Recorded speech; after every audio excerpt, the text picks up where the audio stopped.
এবার দেখাবো সবশেষে ভেরির জন্য ভাড়া প্রকাশ্যে বিলি করা হলো প্রায় 1 কোটি টাকা। পুলিশি পাহারায় 3000 জনকে দেওয়া হলো এই টাকা। এ ছবি উত্তর 24 পরগনার শাসনের দাঁতপুরের। দেখুন।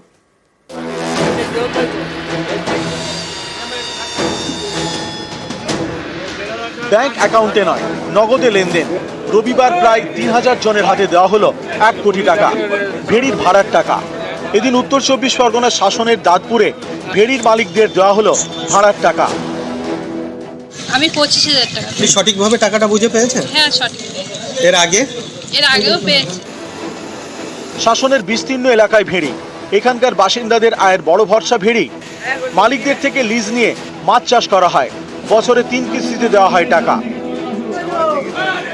বাম আমলে নিজেরা আত্মসাৎ করতো, এখনো সেই আত্মসাৎটা করতে পারে না, মানে জমায়েত করে খাজনা দিত না। এই 2 বছর এত সুন্দরভাবে খাজনা পরিশোধ করতেছে মানুষের, এতে আমরা খুব গর্বিত, খুব খুশি। আমাদের জমি আছে 10 বিঘার মতো। আপনি সব টাকাই পাচ্ছেন? হ্যাঁ, পাচ্ছি। আগে এইভাবে প্রকাশ্যে দেওয়া হতো না। 2024-2025 এই 2 বছর প্রকাশ্যে জনগণের সামনে ডেকে এই মৌজার যতজন আছে প্রত্যেকেরই ডেকে টাকা দিচ্ছি।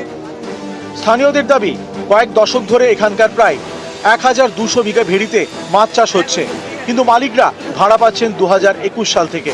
তার আগে ভাড়ার টাকা যেত নেতাদের পকেটে। বছর খানেক আগে ভেড়ি কমিটি তৈরি হয় শাসনের দাঁতপুরে। কমিটি সিদ্ধান্ত করে আমরা 1 বছর ধরে আমরা ওপেন মাঠে মাইক লাগিয়ে, মাইক খাটিয়ে এবং যার যা প্রাপ্য তাকে আমরা তার হাতে তুলে দিচ্ছি। কত গ্রাহককে টাকা দিচ্ছেন? কম বেশি 3000 গ্রাহক। কত টাকা পরিমাণটা? কম বেশি 1 কোটি টাকা। তৃণমূলের পক্ষ থেকে অকশন করা হচ্ছে, তার যা যদি দরটা 15,000 টাকা করে, তাহলে ওরা 10,000 টাকা করে ওই জমির মালিকদের দিচ্ছে এবং 5,000 টাকা করে কেটে রাখছে। খাস জমির ক্ষেত্রেও তাই, 5,000 টাকা করে যেটা কেটে রাখছে সেটা তৃণমূলের নেতা, মাতব্বর, এমএলএ মিলে সেটা লুট করে খাচ্ছে। ভেড়ির মালিকদের টাকা দিতে এদিন পুলিশ মোতায়েন করা হয়। জিয়াউল আলম, নিউজ 18 বাংলা।